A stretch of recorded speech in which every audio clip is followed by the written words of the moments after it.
ایک امیر شخص تھا، اپنی بیوی کے ساتھ بیٹھ کے کھانا کھا رہا تھا۔ دسترخوان اللہ کی نعمتوں سے بھرا پڑا تھا۔ اتنے میں دروازے پر آ کر کسی سائل نے صدا دی، ہے کوئی جو اللہ کے نام پر ایک روٹی دے؟ اس امیر شخص نے جیسے ہی سنا ہے کوئی اللہ کے نام پر مجھے ایک روٹی دے دے، تو اس امیر شخص نے وہ سارا دسترخوان اٹھایا، نعمتوں سے بھرا پڑا تھا، کئی کھانے لگے ہوئے تھے، سارا دسترخوان اٹھایا، بیوی کو دیا، جاؤ فقیر کی جھولی میں ڈال۔ سارا دسترخوان فقیر کی جھولی میں ڈال۔ بیوی جیسے ہی باہر نکلی، فقیر کی جھولی میں کھانا ڈالنے لگی، جیسے ہی بھکاری نے اپنا سر اونچا کیا، اس عورت نے اس بھکاری کو دیکھا، دیکھتے ہی اس کی چیخ نکل گئی، دیکھتے ہی رونے لگ گئی، تڑپنے لگ گئی۔ شوہر اٹھا، کیا ہو گیا؟ امیر شخص اٹھا، کیا ہو گیا؟ اس نے کہا، نہ پوچھ میرے سرتاج، یہ جو شخص باہر بھکاری بن کر آیا ہے، یہ وقت کا بادشاہ تھا، وقت کا امیر تھا، امیر ترین آدمی تھا، اس کے نوکر تھے، چاکر تھے، ملازم تھے، اور حیران کن بات یہ ہے کہ میں اس کی بیوی تھی۔ لیکن ہوا یوں،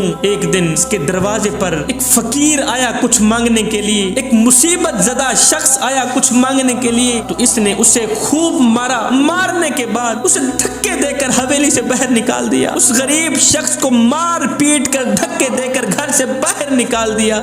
جیسے ہی وہ شخص گھر سے باہر نکلا، اس نے آسمان کی طرف دیکھا، ٹھنڈی سانسیں نکالی، اس کی اس ٹھنڈی سانسوں نے اس شخص کو تباہ و برباد کر کے رکھ دیا۔ یہ اسی دن سے تباہ ہوتا ہے، زوال کی طرف جاتا ہے۔ نوکر چلے گئے، چاکر چلے گئے، ملازم چلے گئے، لونڈیاں چلی گئی، اس نے مجھے طلاق دے ڈالی اور میں آپ کے نکاح میں آ گئی، اس کی یہ حالت دیکھ کر مجھے اتنا رونا آ گیا ہے۔ یہ ساری کہانی سننے کے بعد شوہر نے کہا، بیگم اس سے بڑی تعجب والی بات نہ بتاؤں تجھے؟ کہا، جی بولیے۔ کہا، وہ جو شخص غریب اس کے دروازے پر آیا تھا نا، وہ جو فقیر اس کے دروازے پر کچھ مانگنے کو آیا تھا نا، وہ کوئی اور نہیں تھا، وہ میں ہی تھا۔